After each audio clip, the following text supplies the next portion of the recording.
It is good to be here with you all and leading worship for my first time this morning here.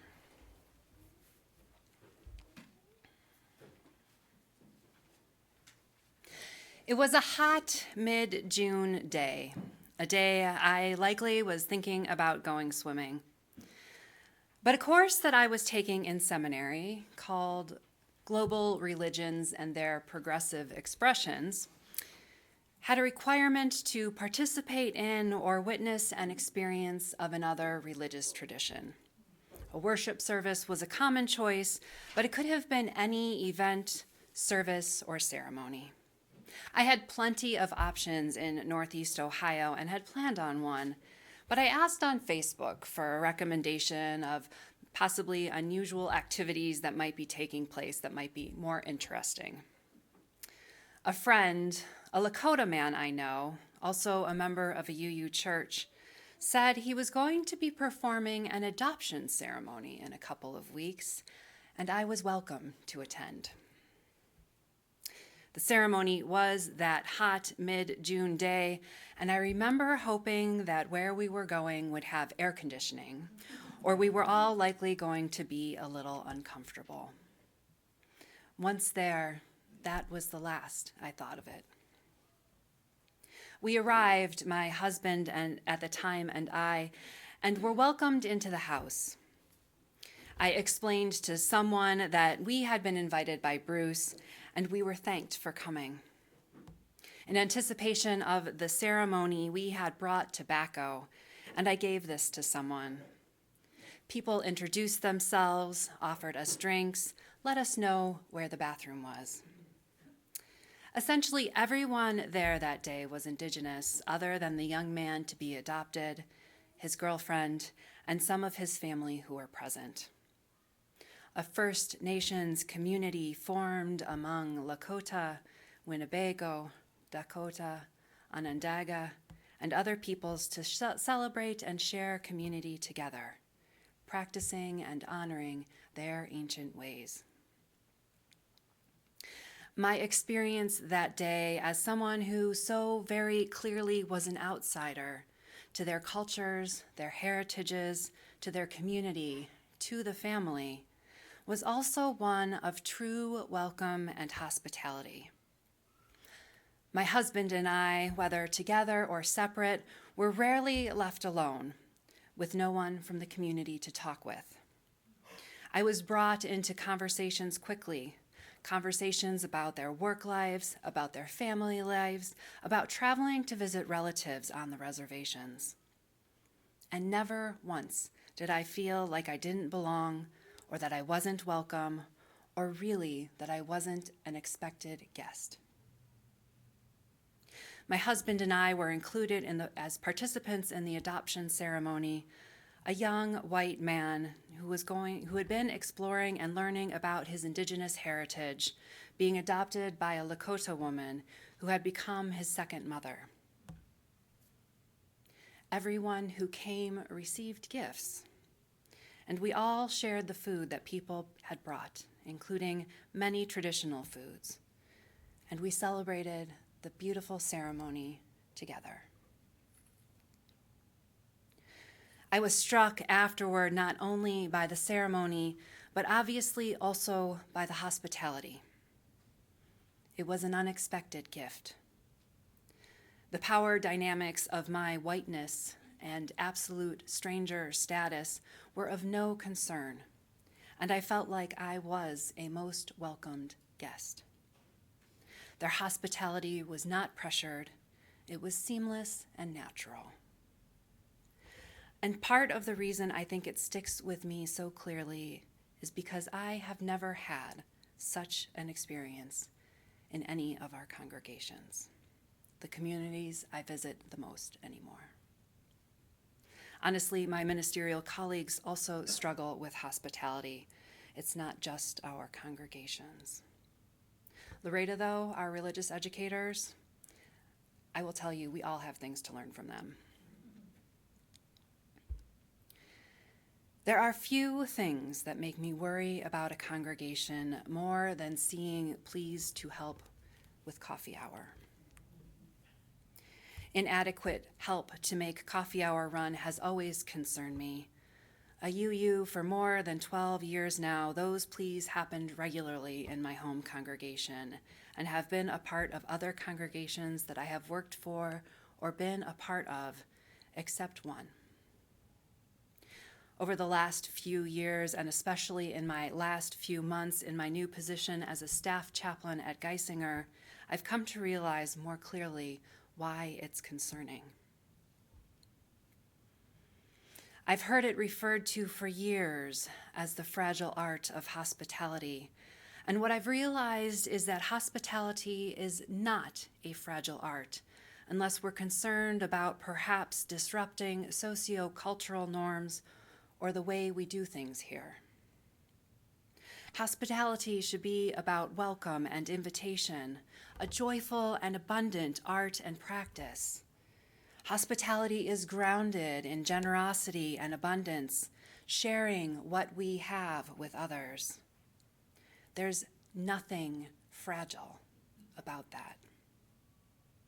And it's not just about generosity and abundance of things, of food, of gifts, or other material goods.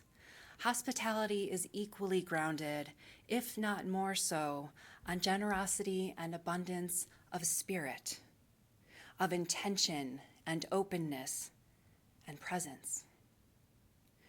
We may have the best cookies in the state, but I can assure you that no one is returning to coffee hour for those cookies if we don't pay them any attention. This is one mistake I think our congregations make, that we treat our congregations like they're our homes. They aren't. Our congregations are comfortable places for us, safe places for us, but they are a place where our lives intersect in public and where people are always welcome to enter. Congregations are places of changing faces, people coming, people going, people visiting, people staying. So our congregations are more like the businesses or organizations where we work, places where we welcome people in, where we solicit their business or partnership, and where things are always changing. In our work lives, we are intentional and clear about our role. Joan Chittister writes that this is also true for the Benedictines and offers insight from the spiritual perspective. Without the guest, we make the community life all about us alone. They come upon us at our most vulnerable and break us open to a new part of ourselves as well as to the needs of the other. Guests bring the world in, place it at our feet, and dare us to be who and what we say we are. Who and what do we say we are? My teaching congregation is where I learned that hospitality is not just about generosity and abundance of food and material things. As far as coffee hour goes, they always have a good and diverse spread. Even I would be able to find a bite or two of something to eat, and that is not always the easiest task.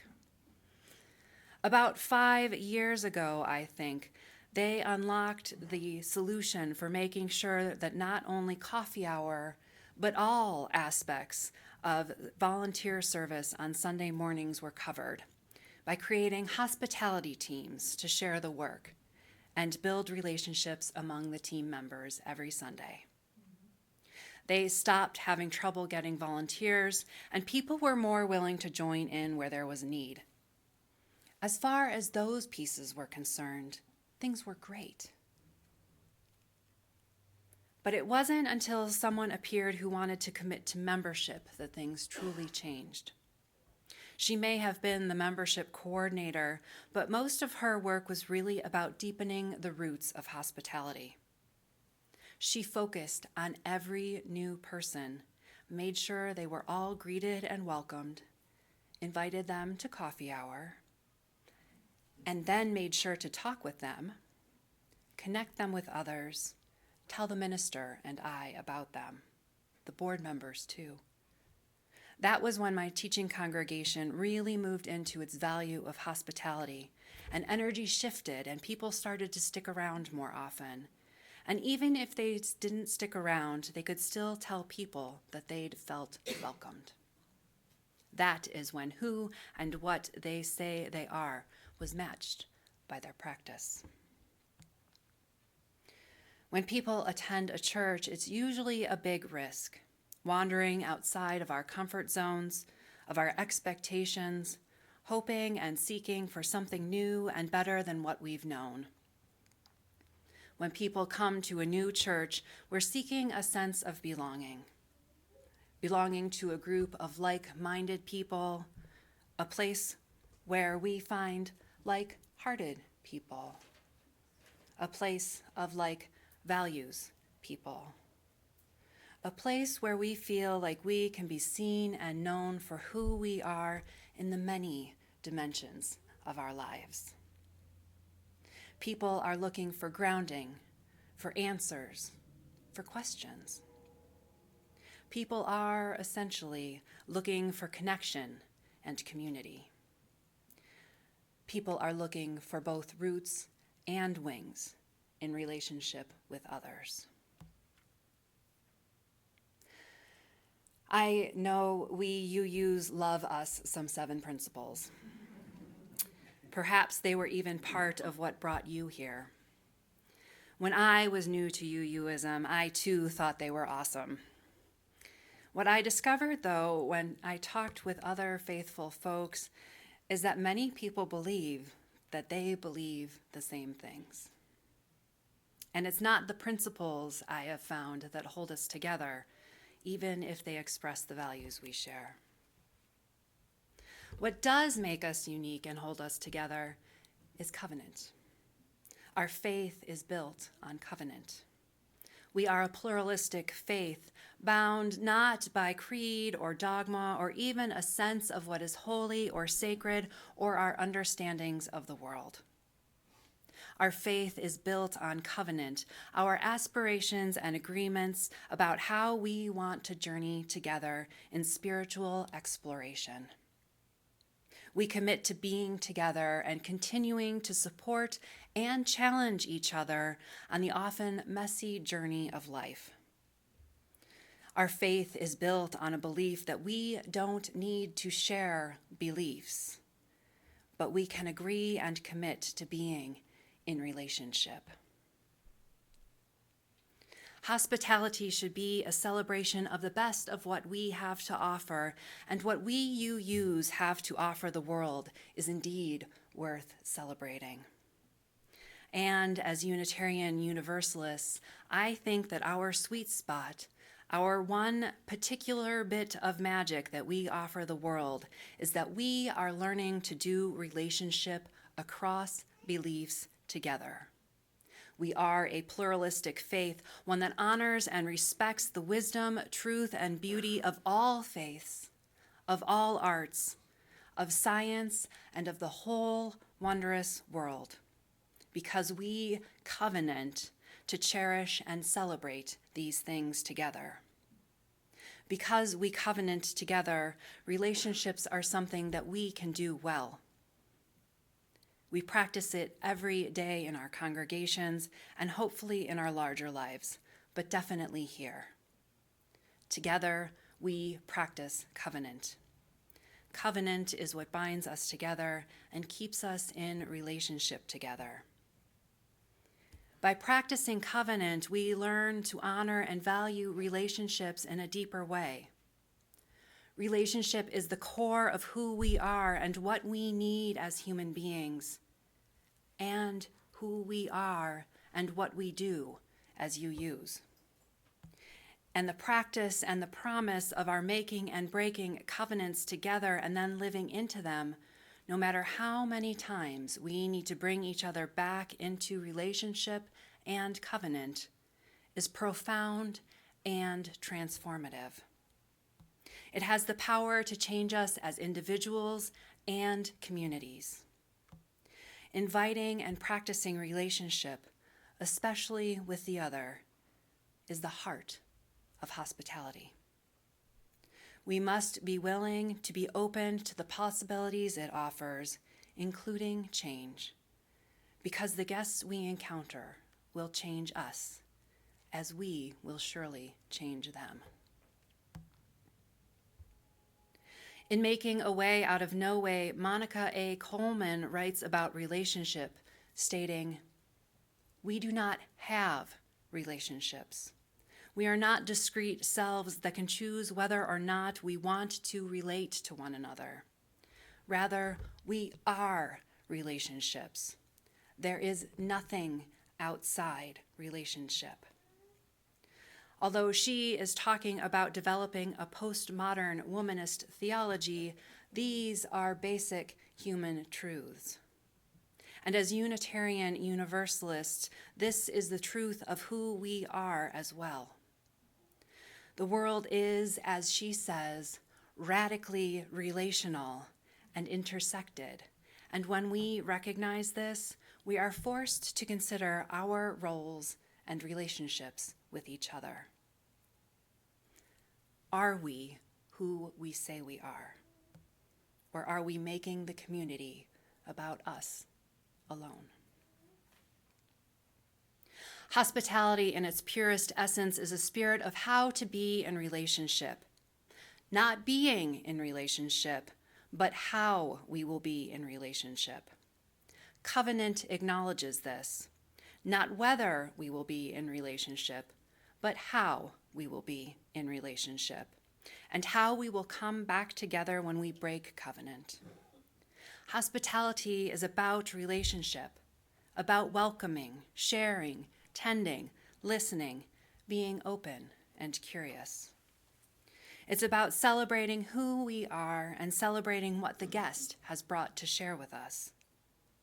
Sister Chittister writes elsewhere that hospitality is a lifeline that is part of the fiber of life.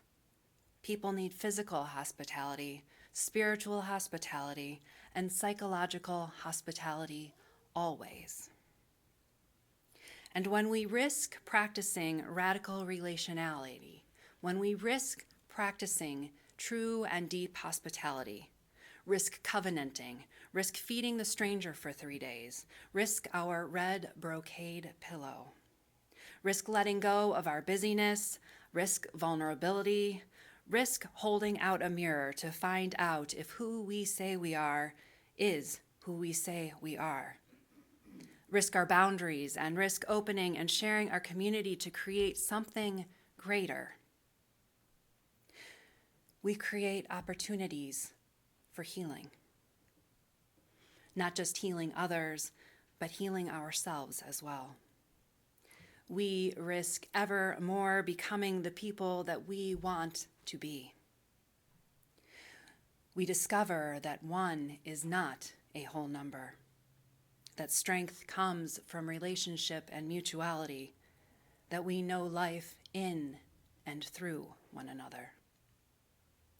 And we learn that there is indeed a love beyond belief that will not ever let us go. And through our hospitality, we can share that love with all the world.